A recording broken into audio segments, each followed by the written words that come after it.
Thanks for tuning into Behind the Scene, a conversation dedicated to uncovering our biases and how to navigate them in a constructive way.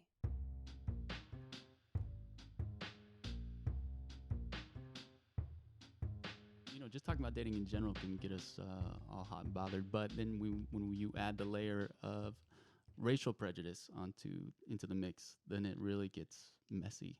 And today we are so grateful and honored to have a good friend, Todrick Hall, with us. So Todrick, if you want to say hi, Hello. what's up?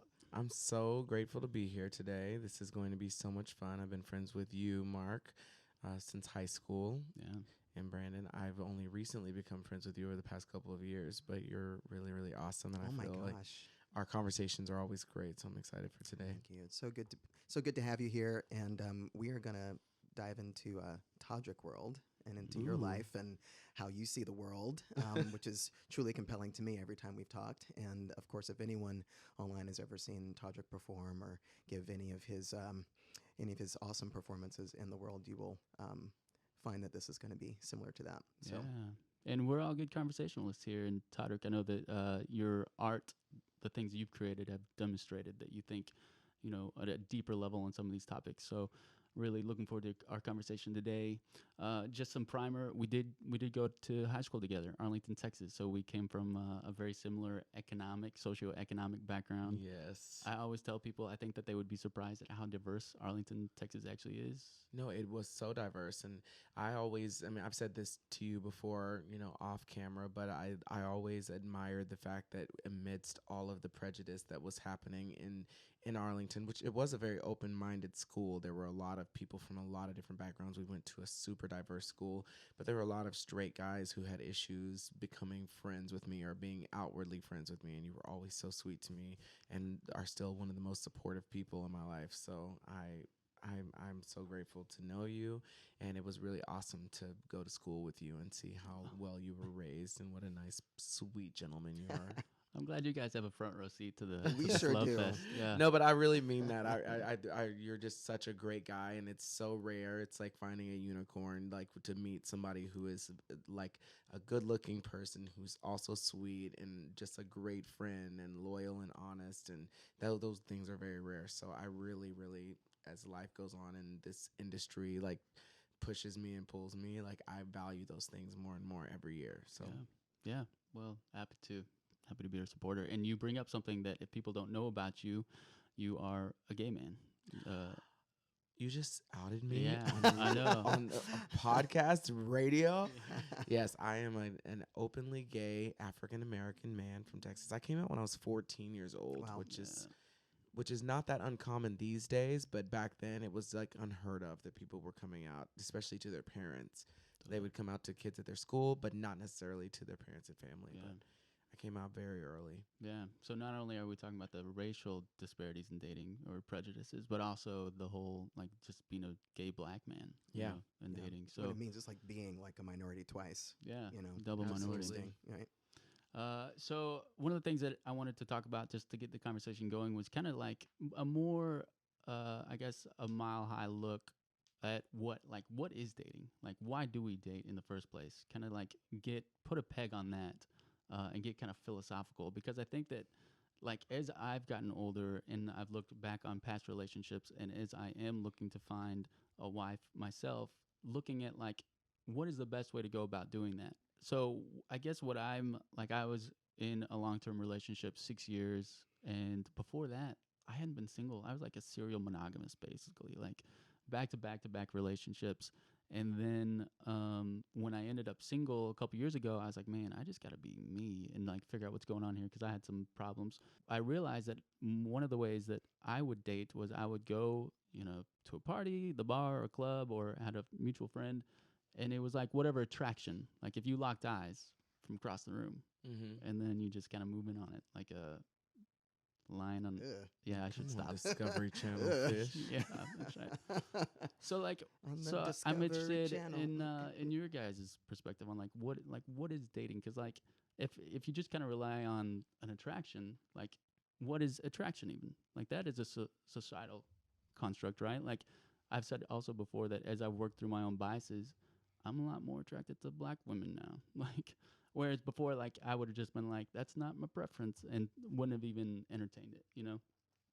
So, Well, I think that there's a lot of things about that. Like, I used to go through issues myself because I've dated a lot of white men, and a lot of times it was because I didn't really feel like I fit in with the kids that were at my school, and I would go do musicals, and it's like a multi-layered cake. But first of all, I used to be totally okay with auditioning for a show and being the one black person cast. Like, there were oftentimes they would say, like, are those your real eyes? And I'd say yes, and they'd be like, okay, then you can stay, as if my talent wasn't necessarily enough, and if I didn't have those eyes, then it wasn't a reason enough for me to stay. And I would look at that as almost a compliment back then, where now I see that to be a humongous problem, that I had an eye color that was more appealing, I feel, to a white audience, and made them feel more welcoming. Like, I was a more commercial looking black man, so they would be like, oh, we'll cast him. But because of that, I was always only in shows where there was a ton of white people and myself, and then maybe one Asian or one Hispanic person.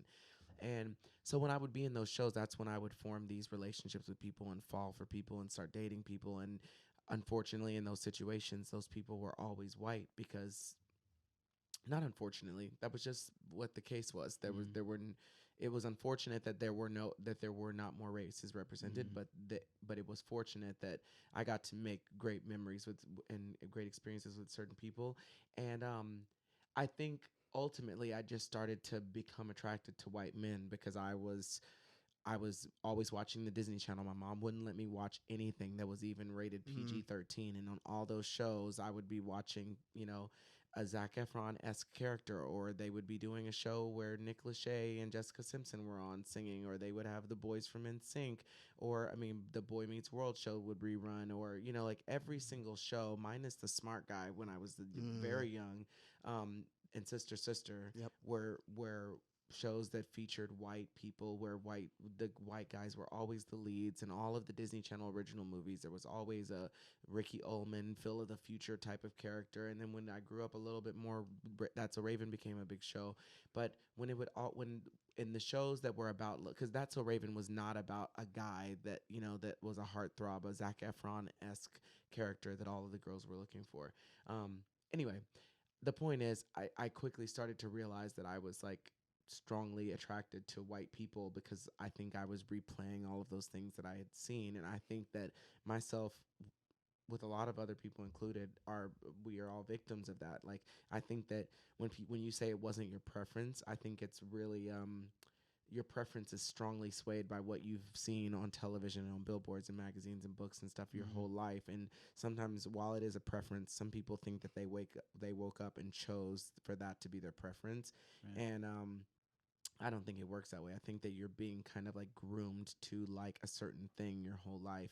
And some people are being groomed to despise that same thing because it's what has always been so popular. I have some black friends that are like, I would never date a white person. I'm like, well, why wouldn't you? And I think it's such a deep rooted issue that they have always felt, was that person, that they could never be, that was really, really difficult for them to digest and to embrace and accept. So it was a very, very difficult thing that I went through in life. And I think that growing up, I have just like, honestly, like, dating has changed for me in so many factors, because I started being like, okay, this is what dating is. And I would always look for somebody who was somebody who I would be sexually attracted to. And then as life went on, I would meet those people, get to date them, and then realize that they weren't fulfilling me in any other realm other than that we looked great on social media together. And then I started realizing I needed to be friends with someone first, and that person needed to be the one person I wanted to run home to and tell my deepest, darkest secrets to, person I could trust. And now the element of being a public figure and fame and success has been added to that pot, which makes dating even more confusing for me. And now I don't really know what it even means at this point. I promise all my answers from here on out will be much shorter than that. No, I think it's that's really good. good. I mean, you're basically giving a description of someone who's doing an evaluation. And I think that's essentially what dating really is it's going along the lines of, what is it that I'm looking for, right? Like, if you can actually answer the question, what it is that you're looking for, right? Yeah. And then start to be able to not like check the box in a negative way, but kind of go like, hey, look, like, you're really not fitting this. I think that what what happens though is that people will give away so much of themselves. We'll give away so much of ourselves in trying to get someone to love us, but we're not actually taking enough time to evaluate whether or not this person is right for me. Are they going to respect me? Are they respectable of themselves, of their bodies, of their whatever, you know? And I find that it's really difficult to get people to like evaluate in a way that's like that has an equality of opportunity associated with it. If they have been groomed, you know, to only see a certain type of preference as something that's like ingrained in their biology or their personality or something, you know, that's actually not like scientific at all. You know, it really isn't. I think a lot of times people want to have discussions. Part of the problem is a lot of times I find that my white friends don't often have these discussions because everything is, you know, peachy in comparison for them.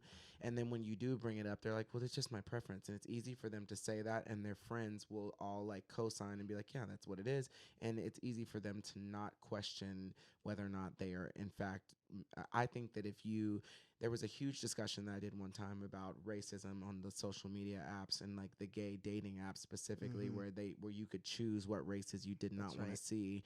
And I felt that was a problem because I was like, I think that is racism. If you're making any decision based on race, whether you would date someone or not before you get to know them, and if you are in a position where you're like, I don't care who you are, how great of a person you are, how awesome your morals and ethics are, how great you would help me take care of my dog, how great of a husband you would be. If you're black or Asian or Indian or any of these things, I don't even want to see you because you're not an option.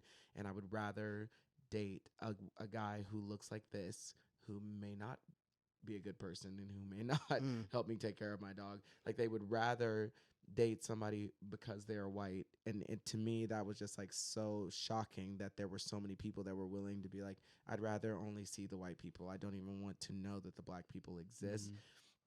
I think that's a problem, but a lot of people didn't, and they took it as a personal attack when the discussion came up, as opposed to stopping, pausing, stepping away from the situation and saying, maybe something in our culture has groomed me to believe that white is superior because that's the way it has been for so long, and that anything less than that is not good enough for me because I need somebody who's going to look good on my Instagram, on the beach, at Coachella, at whatever I'm doing.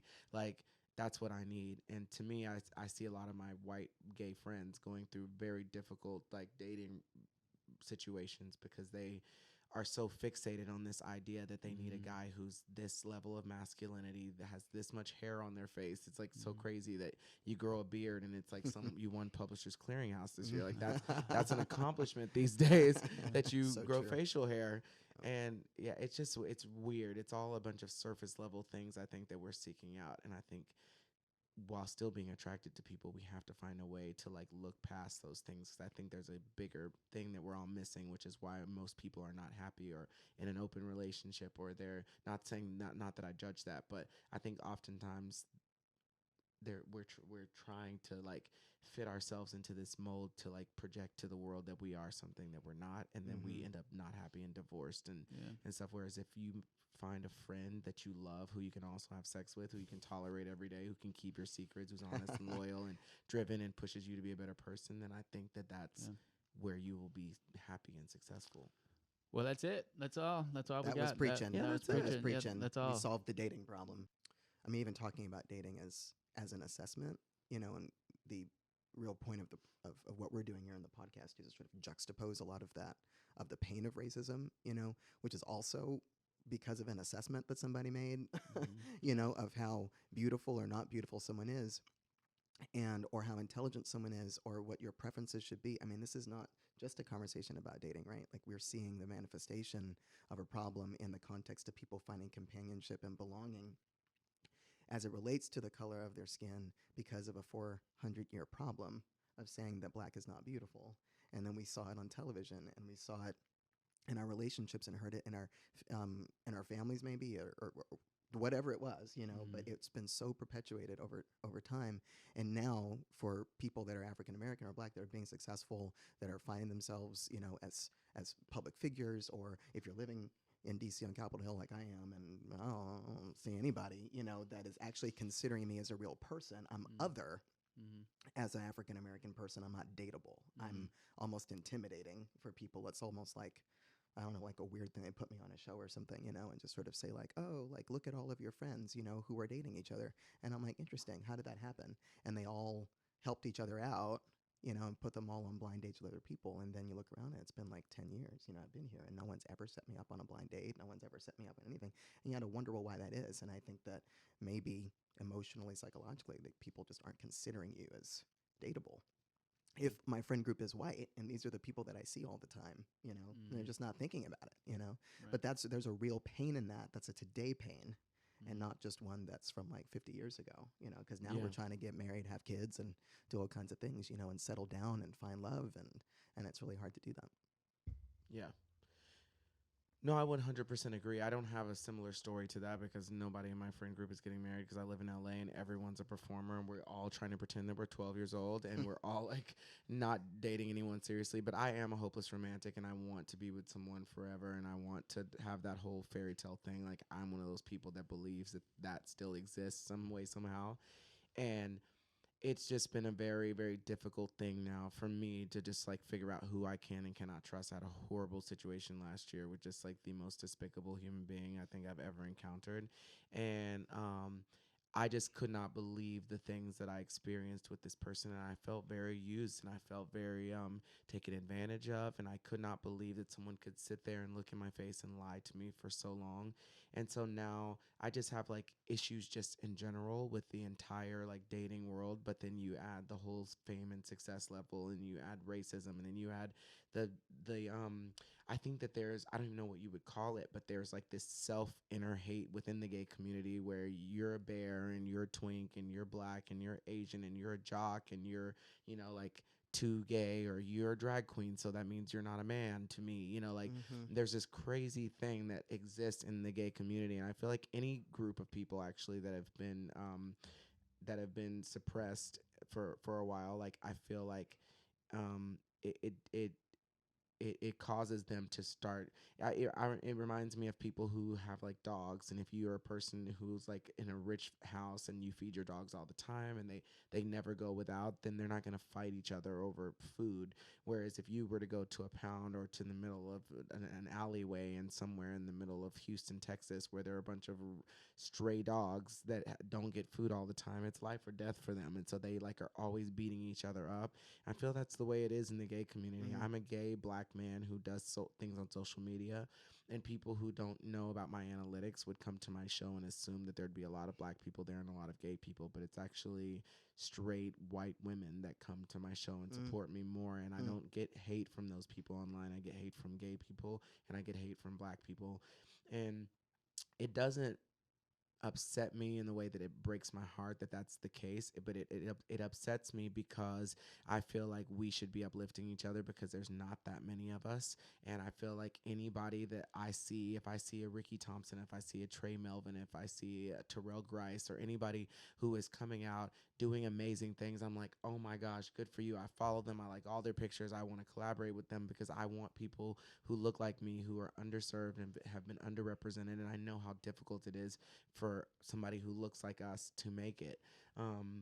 I want to support them, but a lot of people don't have that mentality because they believe that you are taking something away from them if you are successful, even if they have not tried to move to LA, have not started a YouTube channel, have not made a video, they don't sing, they don't dance, they don't act, they don't do anything, but they're mad that you met Beyonce and they don't feel like you deserve it. So it's a weird thing that might not have anything to do with dating, but it has everything to do with us cannibalizing our own community. And therefore having issues with me dating a white man or with me dating somebody who looks this way or with like with me being successful, or it has nothing to do with each other, but it has also everything to do with each other as well. That's so good. I mean, even just thinking about, you really just dove into some like real pain, and maybe even for some of our listeners who don't understand that some of this inner hate within the black community and then within the gay community, right? What is it? Like, what is actually driving us to sort of, we call it in the black community, like crabs in a bushel, right? Like there's a crab that gets to the top and there's a crab at the bottom who just snatches a crab down, like, and tries to keep that crab from getting out of the bushel, Yeah. Like what is, from your point of view, like, as you've experienced it, like what is the reasoning for that? You know, if you could, as you've thought about it. I think there's a part of us with social media that feels like we can say, first of all, whatever we want, and that person's not real. You're never going to see them in person. They're never going to see your comment.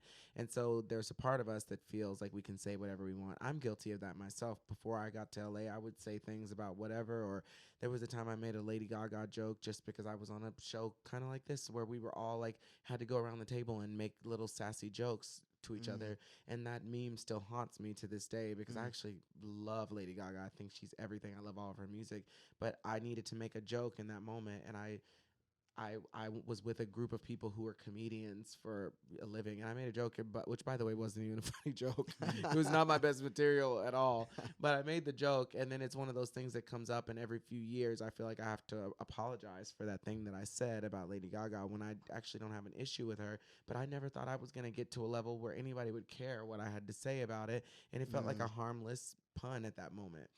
But then I realized that she's a real human and that she has real friends and she goes through real things. And, and now I would never say something like that, even if it was sometimes I'm a judge on RuPaul's Drag Race and I don't even want to give them constructive criticism, even though I have a lot of thoughts, but I've been in that position before.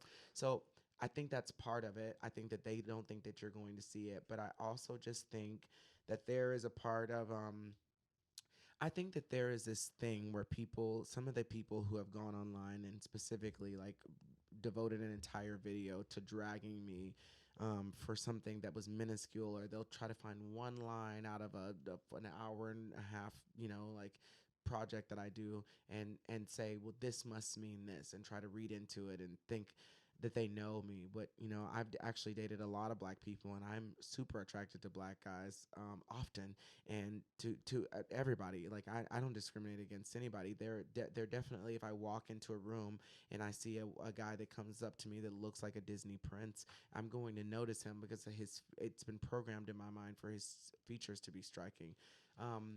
But I also will see a chocolate man, not even like he's black, but he's really not. Chocolate. He's like mixed with a lot of things, Mandingo. and his eyes are blue. Kunta. Yes, yeah, like a Wakanda ass bitch, okay? Yeah, come on. And I will see them and be like so into it, but my experiences with that have just not been great experiences, if I'm being honest. So I was talking to a friend earlier this week, actually, a black woman, and talking about numbers. And so, like, here in DC, it's opposite actually in LA.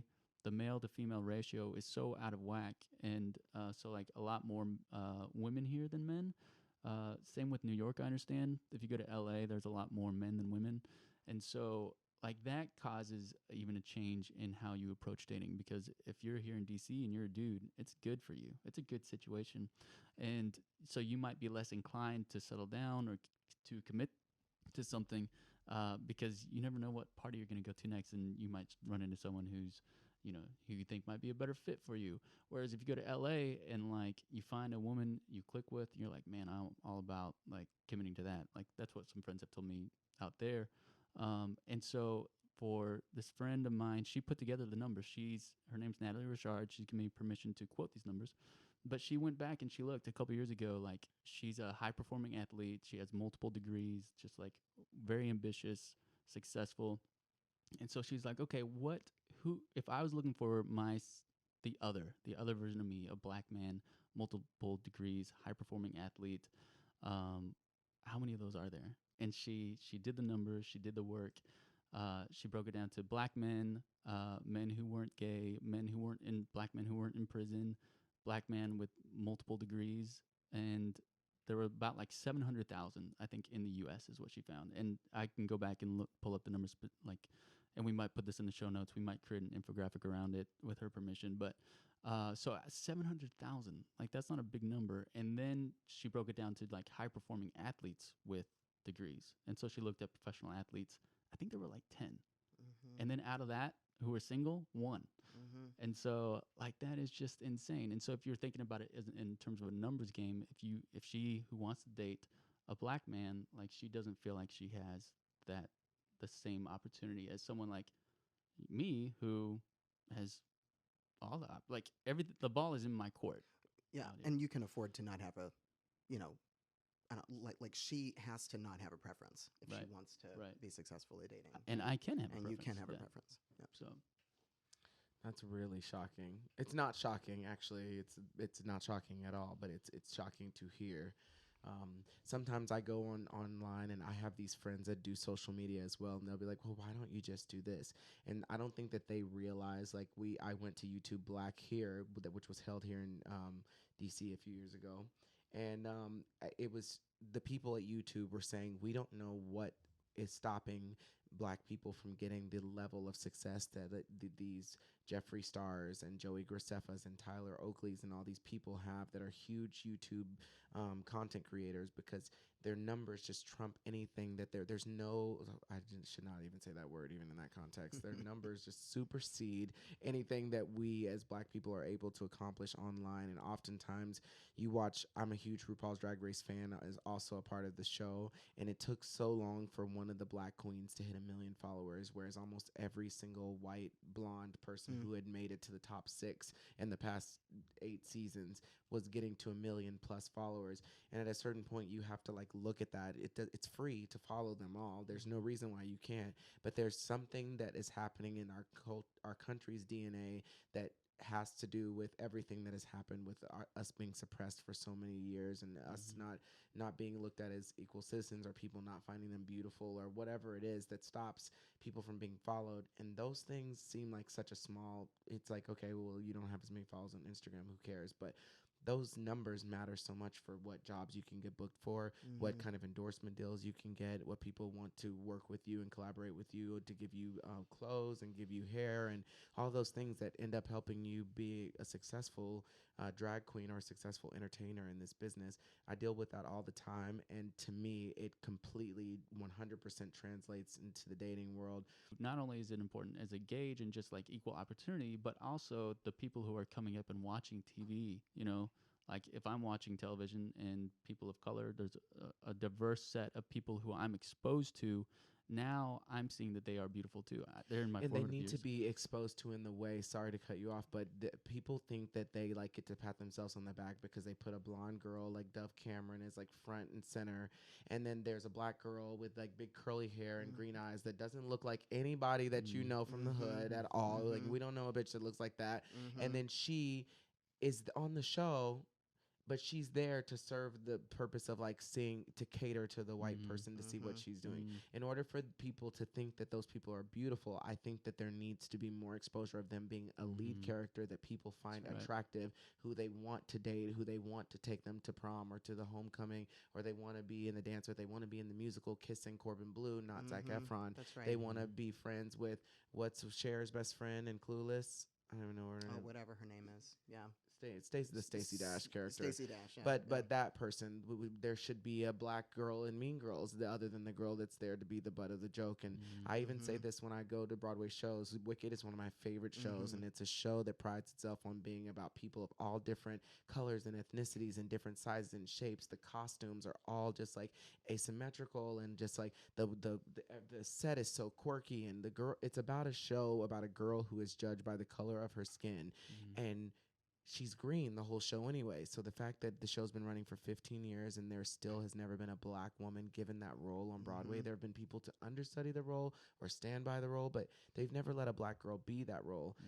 And there have been 2 black Fieros, Taye Diggs and a guy named Derek Williams. But this guy comes to school. He's a rebel. He skips class. He teaches everybody how to dance. Everybody thinks he's so cool. And it's always a white guy who, low-key, no shade, can't dance and is not cool and not a rebel. And it's like, it just is mind-boggling to me that this show has been running for so long, and every time you see the show, I mean, I challenge anybody who's seen the show to go crack open their playbill and look at the lack of diversity in this world that is not even in America. It's in Oz, where there should be no rules, but the rule is that one black guy comes out, and at the beginning of One Short Day, the Emerald City scene, he twirls a ribbon around, and you can see that happening all across the country. And on the current national tour that I just saw, there was no black person in the cast at all. Not in the ensemble, not in the leads. I didn't even see a black usher. I mean, it was like really, really crazy. And I don't think that people realize that when you as a child go see a show and you see, you know, I went and got to see Britney play the first black Glinda that there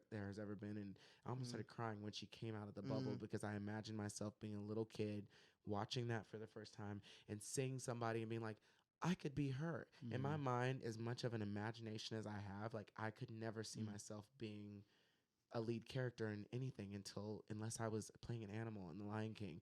You know, it just wasn't a real possibility for me because I never saw it. So I couldn't even fathom that. And I don't think the casting directors, when they're making these decisions, realize how important it is for not just to have one black person on the side as a character, but to have a black person as a featured person in the front, so that people can say like, wow, that is normal. That is a new normal. Yeah. And it just doesn't happen, and it is happening more frequently, but it doesn't happen enough. Yeah.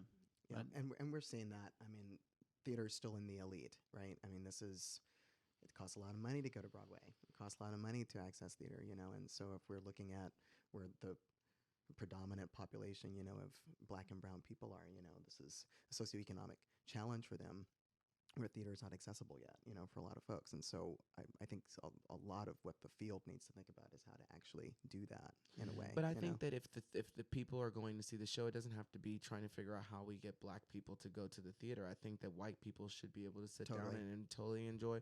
It doesn't need to be for black people. It should just be for people, just in general.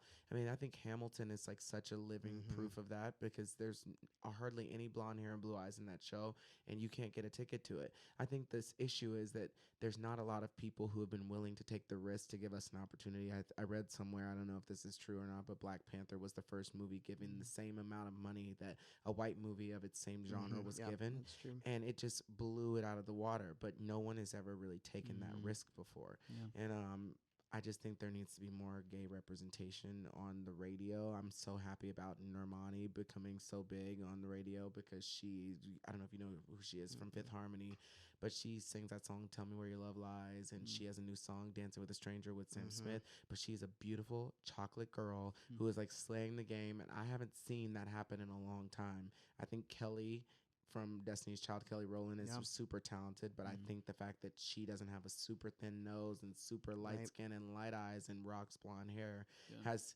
hindered her in this country, where Beyonce, sometimes I walk past her on a magazine cover because I think it could be J-Lo, like a little bit, you know? And that doesn't happen as much now because Beyonce doesn't really do magazines anymore because she's past that point. But I think it's a huge issue that a lot of people don't realize, and I didn't realize my whole life. I had kind of accepted that was the way it is. So I'm so happy to be alive at a time right now where people are fighting for equality more and more and more, not just so we can walk on the street and not get shot by policemen in our cars, but so that we can have the opportunities to win awards and to be the stars of Broadway shows, whether it's The Lion King or Hairspray or something super urban, or if it's Phantom of the Opera. That's like right. I think it should be just, you should go to a theater and expect to see an actually diverse group of people. And at this point, I'm at a place where I'm like, I don't really consider you having 2 black people in a show cast of 40 people as diverse. I consider that in fact, I would rather there's just not be any black people at all than for you to feel like you've checked off your boxes by having one of us in the background on the side, or stepping up to like do a riff or do something impressive and then leave, you know. That's not good enough, I don't think, at this point. Yeah. And I think, you know, people would be like, I thought we were talking about dating. But one of the things that we always want to hit on is that, like, it's never just the one thing. That's like, right. nothing exists in a vacuum. And, like, and you think that you were born into this world and, like, you got to where you are because of personal responsibility and you pulled yourself up from your bootstraps. But there's never has that ever been proven true. Like, that's Absolutely just not. a falsehood.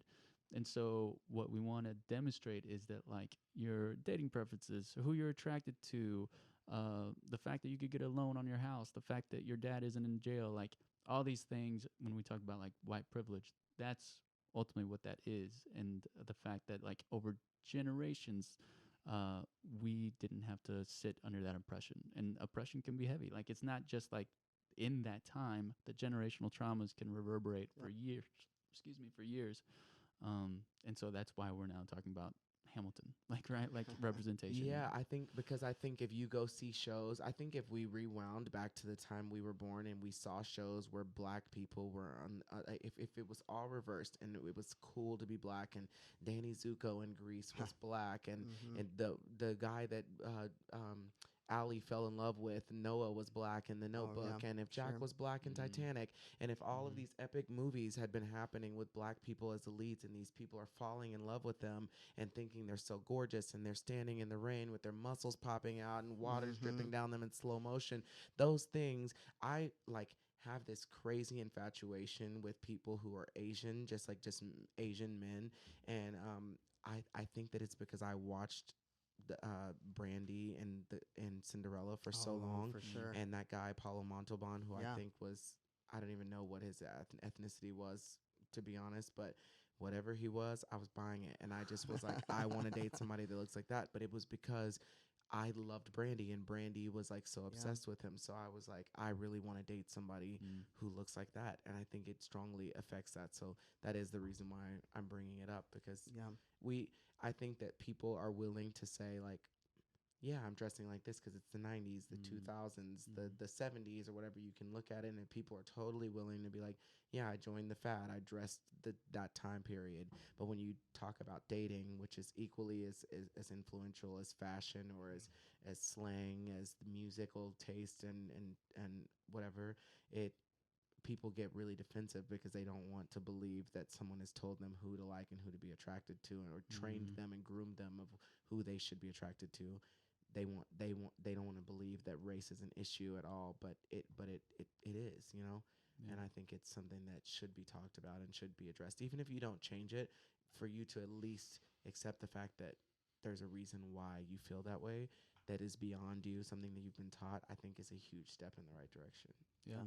Totally agree with that. Yeah. And if you can change that, if you could change like your preferences, or even if you don't, like you said, just become accepting of and cognizant of it, and kind of open your eyes to just that in general, just the physical nature of someone, and you want to start dating in a healthy way. Like, I don't want to turn this into like a dating helpline, but like, What it is. but it is, but like, what is the empowerment? So once you get beyond the physical surface, what are some healthy things that we should be like?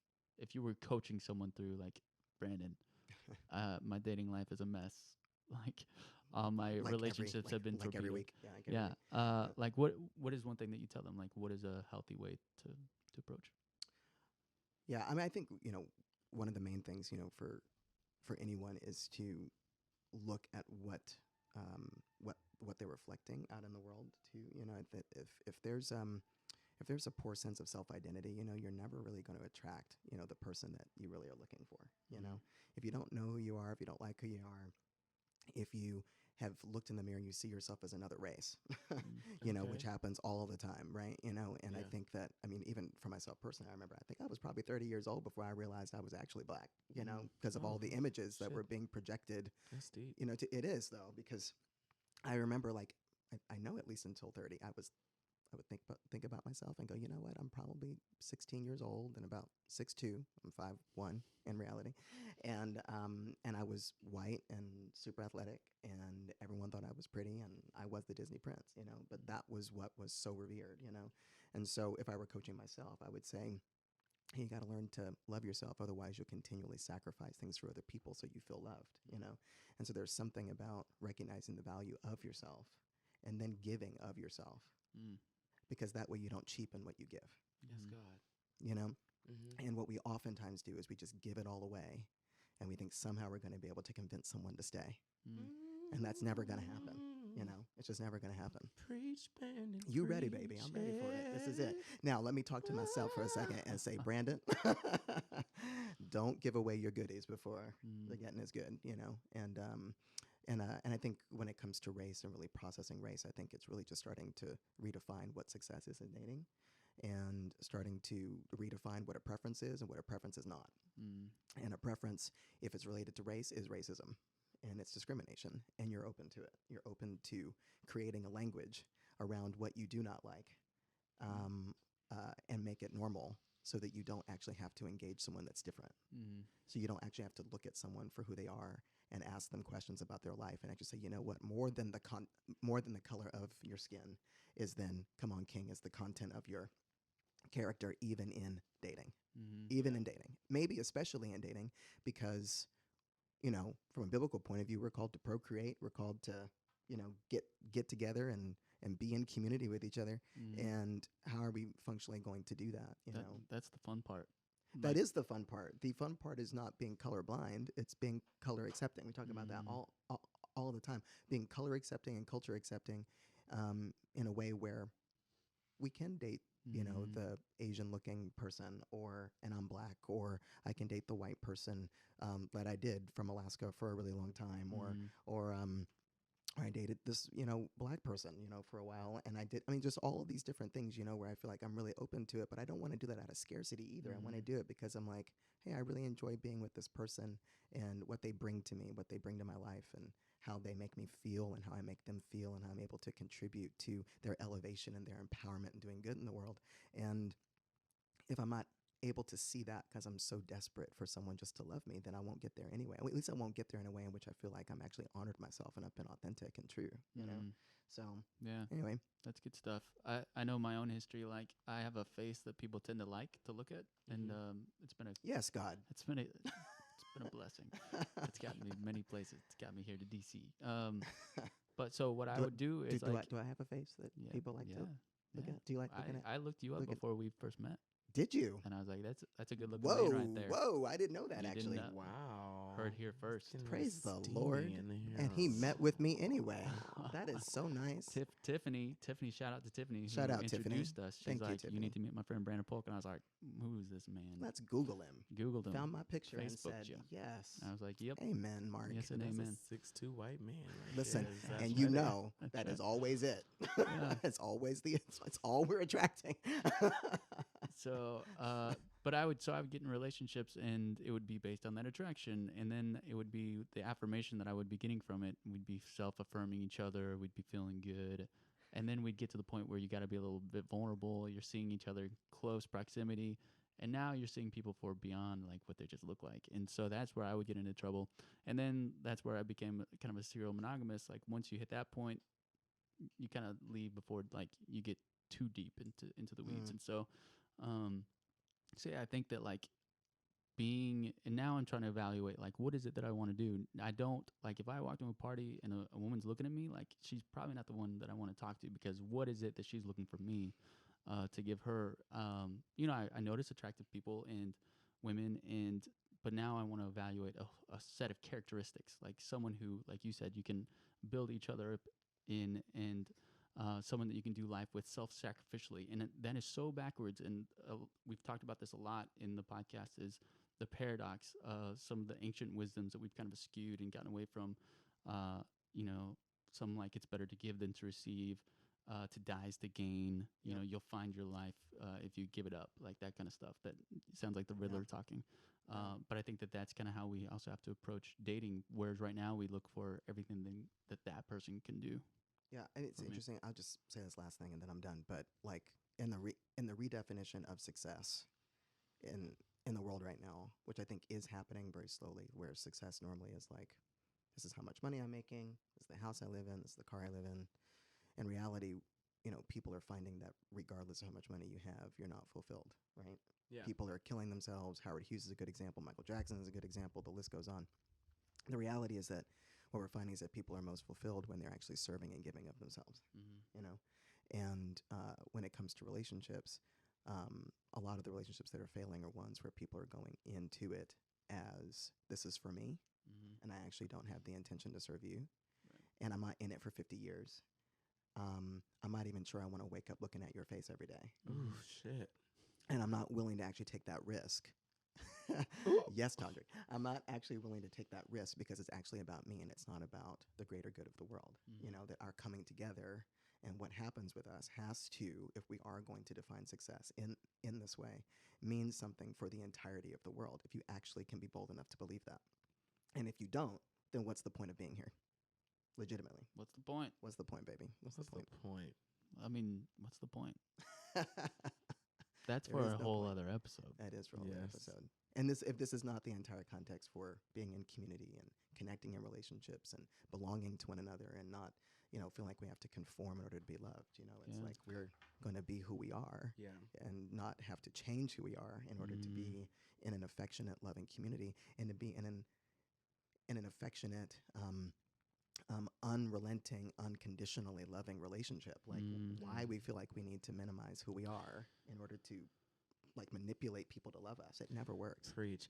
I've gone through that a few times. Like subconsciously, I didn't realize I was doing that, but sometimes I would give people like all these great reasons, like try to promote myself to them, to explain to them why dating me would be a very good idea for them, not for financially or anything like that, but just because I'm a great guy. Like I'm showing them all the things I could do, you know, like I can cook, I can clean. I cannot cook or clean, but like, you know, like if I could, those would have been on my special skills list of reasons why you should date Todrick. And then I started realizing, like, if I have to convince somebody about that, especially somebody who I know dates trash ass dudes when they have nothing going for them, then that's not a person that is even on the level I need to be at. I want somebody who I can grow with, and who, when we raise our kids, are going to be truly raising them to not try to follow societal norms and try to be just the greatest people that they know how to be from what their heart tells them. Because I think a lot of these things that we do or say, like, I think when you're pressing a button to say like you don't want to see these races, or when you're telling somebody you don't want to date them because of their race, when you're actively like in the process of doing that, I think you know that that's wrong. Like I think that, and I don't want to say wrong like you're a horrible person, but I think that deep down you're like, I would like to believe that people have this inner dialogue with themselves that says, I should actually give this girl a chance, but I'm not going to for a dumb reason because she doesn't look the way I want to. I'm saying she right now, which makes me feel like I'm talking to you.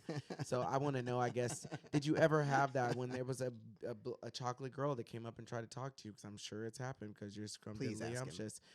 When there's been a girl come up to you, like before you started having this new awakening where you were willing to get down, you know, with the chocolate streets. Yeah. When people would come to you, would you have a moment where you'd think, I don't think that this is actually a legitimate reason for me not to date her? Tell the truth. Or would you not even think about it? So I know early on my sister had a light skinned friend that I was really into, and then like people like Gabrielle Union, like growing up watching Bad Boys, I was into it. So I would say like I've always liked melanin. I don't know why, like Hispanic, like Latina women, always like melanin, for whatever reason, and maybe it's because I watched Aladdin growing up, and like this cartoon Jasmine with dark hair and dark skin, I was into it. I don't know, but so I can say that it's been. I should clarify, it's been more dark like women that I like traditionally wouldn't have found. Like I could have found a black woman attractive who had more traditional like white features. Shamefully, like I admit. I'm glad that you said something about the darker skinned girls, because yesterday you said something when we were talking about a light skinned girl that you thought was pretty, and then today you said something about that, and I'm like, because like if a black girl hears that, like I have a friend at home that if she heard that, she would like, it would infuriate her just to hear you say that on the microphone. I don't know if you know that, but like it would bother them because there's this whole stigma. I mean, there's a whole like racism within our own race where people like look at people who are lighter skinned as superior. And I think that I love Beyonce. I love her. I think she can do no wrong. But I do think that a huge part of the reason she's been successful is because she's so digestible. And someone like you would be like, she is beautiful. Whereas you'd look at Kelly, who I think is equally beautiful, but a lot of people would say, but she's darker skinned. And when you look at them, if you lightened Kelly, I would be interested to see what a photoshopped version of her lighter skin and a photoshopped version of Beyonce with darker skin would make people think if that was the way the world really was. Because the sad truth of it is, even though Beyonce is ridiculously talented, there are a lot of black girls that are chocolate girls that can sing their faces off and could give Beyonce a run for their money, but they won't ever get a chance to be at her level for the world. Well, I don't want to say they won't ever. I think that they will. I think somebody like Normani is like breaking those barriers down. And right now people aren't even, that's not even a conversation that they're having. But back in the 90s when Beyonce came out, if you didn't look like Rihanna or Ashanti or Sierra, or take your pick, any black girl that you knew that was successful starting like when we were in middle school to high school, there's never been that I can remember a black girl that's like that was a famous actress, like a Halle Berry level actress, Jada Pinkett actress. I mean, you'd be very hard pressed to find somebody who wasn't a light skinned girl with That's like right. even the girl we were talking about, Stacey Dash Mm-hmm. or Raven Simone is a light That's skinned right. girl with like green eyes. Corbin Blue, who was on the High School High School Musical. Musical, is biracial, I believe. Mm-hmm. He is. And it's just very rare that you would find somebody who is like a successful black person that white people also do, because Will Smith would be considered That's right. very light Very skinned. light-skinned. Like there's not, and it's also a double standard because when it's women, it's there's a lot more pressure. I feel like I do think that people find Tay Diggs like to be sexy and Usher and like those people, but I think around the time we were in high school when Chris Brown started becoming popular and Jordan Sparks was like huge, and I mean I can't think of any girls that were Kelly Rowland's shade of black that were successful, and I think it has a huge part to do with people don't necessarily find her beautiful in the same way they find Rihanna, Sierra, Ashanti, Beyonce, Tyra Banks. I mean, Yeah. almost every single person that you could think of to name, and it's not something that a lot of people take the time to think about until someone points it out to you. And I don't know how we change that stigma without having people up there and seeing Normani stand on stage, opening up for Ariana Grande and being like, wow, she's really beautiful. And people sing it multiple times, not just one time, not just a Lupita or just, Normani, but a lot of people. And then because I know that we keep feeling like we're off topic, but the more we talk about this, the it's more right. I'm like, this is so on topic because these things strongly sway who we are attracted to. Right. And that's why, like, I think the industry and us looking at, I don't think that it was like a huge thing to have like a gigantic ass a few years ago. It was kind of like not a thing. They'd be like, like Britney Spears was never known for having a big butt, or Lady Gaga or any of these people, but Kim Kardashian came out and made it super popular. Her family to have big, humongous lips and big asses, and that is the thing to do right now. And if you got it, then you got it. Like then you can get it. You know, and it just is very strange to me that before this conversation, I never really realized how much music and pop culture and stuff affect the dating world like so directly. And I can also, lament the fact that I used to be in that mindset, that I used to think and guard my preferences, and that they were this. So I'm doing it for two reasons. One, because I want to give the green light for white people to also do that, their own introspection. And I want to demonstrate that people can kind of evolve and change. And so, yeah, man, like 5 years ago, like I do remember reading a story like about like Match.com, like in 2011, where they were talking about racism and dating. And I'd be like, it's just preferences, y'all. Like, you're thinking too hard. But now looking back on it, like, can really be like, man, I was just totally ignorant. And I think that that's good. I think also that it's important that we can own where we've been wrong, and that's another thing for another topic. But in today's society, that there's not a whole lot of redemption given to people, and I think that we need to extend a lot more grace.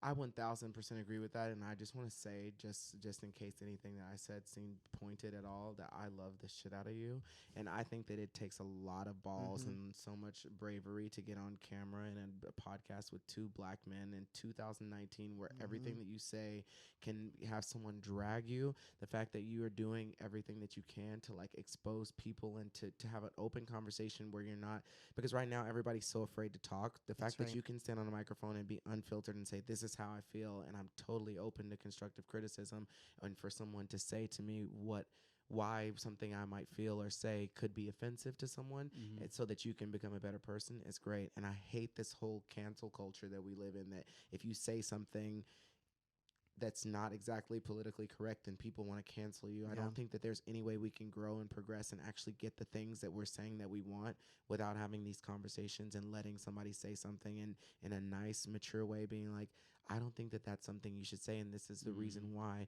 The other day I was talking to two friends who were like, we love gay people, and to me, like, if you're going to go to hell because you're gay, then I'm going to go to hell for stealing. And to me, that kind of made me feel like you're comparing my love for another human to something that to me is like an actual crime, you know? And I was like, while I understand that you feel, and I'm not a person that gets easily offended, but I was like, while I understand that you feel like that is a comforting thing to say to a gay person. Like, I think that if you think that being gay is so wrong, that it's compared to stealing, and that my love is compared to like being a child molester, or, you know, like whatever it is that you're like, sin is sin is sin, because I now don't believe that being gay is a sin. That's my own personal belief. I believe that I should love whoever I want and that there's nothing wrong with it. And I just believe that, like, I don't know. That's a conversation for a different time. But I had to explain to them that I didn't feel like that was a comforting thing to say. Just like I had friends in high school who used to say to me, "You're really cute for a black guy." They used to totally feel like that was an okay thing to say. And in 2001, I was like, "Thank you. That's very sweet of you to say," but it made me feel some type of way, and I wasn't brave enough to say to them, Yeah. "Actually, that's kind of fucked up that you said that. Yeah, I don't want you to say seriously. that to me again." Yeah. And now I look back at that situation and realize like how horrible that was to say. But I'm glad that they felt comfortable enough to say it to me, at least, because then now they have learned that it's not appropriate, and now they're not doing it anymore. Yeah, So and that's the thing. I mean, you hang in there long enough relationally with people, you know, and you can have that dynamic. You know, if we do the canceling thing, then you're just not there long enough to restore, but also to experience the repentance, you know, that people have to have in order to really get that restoration for themselves, but also the restoration and the modeling of what peaceful engagement looks like. You know, like, what does it mean for us to have this conversation? Is that we determined that we were going to be friends having the conversation. And season one, you know, I mean, I would come to Mark and I was like, I don't want to talk about white privilege. Like, I don't want to be the guy that is telling white people about white privilege. I don't want to be the guy who's experiencing it and then I'm also teaching about it, like, all the time, every week. Every week we were talking about it, about something that was hard. And there were times he would say stuff and I would just, if you'd see us, I'd just lay my head down low and I'd just be like, okay, all right, Holy Spirit, like, just help us get, you know, to this next thing. But every week coming back to the table of our own, like, commitment to friendship, is, I think, the model of how we move things forward in the nation right now, and really develop a more civil society and a civil world where people don't have to conform, right? But there is a way for us to engage and then build our lives and build our communities and build our relationships on the 65% that we agree on, as opposed to the 35% that we don't. Yeah. Amen. I love this, and I think that there needs to be more shows like this. I can't believe in 2019, I bet you'd be hard-pressed to find two people who come from completely different walks of life, who don't necessarily share the same life experiences, and who maybe don't see eye to eye doing a podcast, sitting down talking about this. I think this is what the world needs. Like, I'm so obsessed with this idea the more that I've sat down and talked to you all, because I think there's a lot of black people that have podcasts where they sit around and talk about things that they both see eye to eye on, and a lot of white people sit down and talk about things that they both see eye to eye on. And to me, that is doing nothing to help change the world, help better it, help to see something from someone else's point of view. And I commend you for doing it, because I know that it's difficult to talk about, but I also strongly commend you for doing it, because I know if I were you, I would probably be so afraid of anything that would come out of my mouth, because you cannot say anything, you know. Right. I know that there are people right now that are trying to take down the Disney movies because they feel like somebody's kissing Sleeping Beauty or kissing Snow White while they're asleep is teaching men that they are able to take advantage of women. And I'm like, these are fairy tales, and at some point people I don't know, I just think that there's a world where we're getting a little too sensitive. I don't think that it's appropriate for me to kill my brother because Scar did it to Mufasa. I'm aware that that is a movie and they are lions. Like, I'm not gonna go do that. Spoiler alert. Sorry. If you haven't seen it. If you haven't seen it and the new movie's coming out, I'm so sorry, but Mufasa's not going to make it till the end of the movie, okay? He makes a really cute cameo from the sky with good lighting in the clouds in the second act, but he's out of there. He does a really, really big tumble. Do we have any call to actions? Any calls to action? Calls to action. I mean, nothing planned. If you feel like you have something on your heart, let it rip. Love everybody. Just love yourself. Yeah. Love yourself and love everybody. I think. know? Sorry. No, that's it. Yeah, I think if you can, kind of take the time and kind of reflect on maybe what your preferences are. If you've seen a pattern develop, like everybody knows they have a type, maybe it's maybe there's something there. Maybe try to think about, like, unpack why it is that you have that type, and then figure out if that's ingrained in you or if it's maybe societal programming. Because I think you'll find that a lot of people have a lot of the same types. Yeah. It makes me think, because Todrick, of something that you said, I think maybe people should just do a deep dive on what their content is. You know, like, who are you listening to? Why are you listening to them? Yeah. I know a lot of folks, you know, like, we know that hip hop, like 75% of like hip hop music is consumed by like, you know, white children in the Midwest or something. It's like this weird, you know, like dynamic, you Yeah. know, and I think that black and brown culture can be this like shiny object, you know. But then when it comes to really how you live your life and what you really find appealing, what you really find like beautiful, you know, we really don't make that, you know, leap, you know. And so it's probably worth it, you know, for everyone, including myself, to look in like, you know, what's on my Hulu vibe right now, you know, like what's in my Netflix Yeah. channel, like what are on my, you know, and then really saying like, what is really moving me? What am I attracted to? And ask the question why. I think we talk a lot about being curious here, you know. Yeah, I think that's really like a beautiful thing and a great homework assignment for people who are listening to this and watching this to do, because I think a lot of times we're not happy because we're chasing something that's not realistic, and we're looking for something that's not actually what we want. It's just been what we've been told that we should want. And I think if you break it down and really start dating people for who they actually are, which is the part that should be more important, not what they look like, and that's a very easy thing to say, but people don't then actually do that. I think a lot of people would find that they would be a lot happier, and they'd be with people who actually care about them. And you know, it you have to be attracted to them, but I just challenge everybody to just look a little bit deeper. Try hard to think for yourself and not do what people have taught you to think. Totally. Sometimes we're not happy because we're chasing something that's not realistic. Amen. Todrick Hall. And be on the lookout. In 10 years, we'll probably see a lot more interracial marriages because of Black Panther. You know, like a lot of 13-year-olds watching Black Panther That's right now. true. They're gonna be married Amen. up in 20 Amen, in God. 10 years. Turn it up. It's So- legal now, in case you didn't know. You know. Anyhow, all right. Well, that's all we have. Thanks again, all we have. Todrick, so much for Thank being you. here. And yeah, we'll see you next time. Bye. Peace. Bye.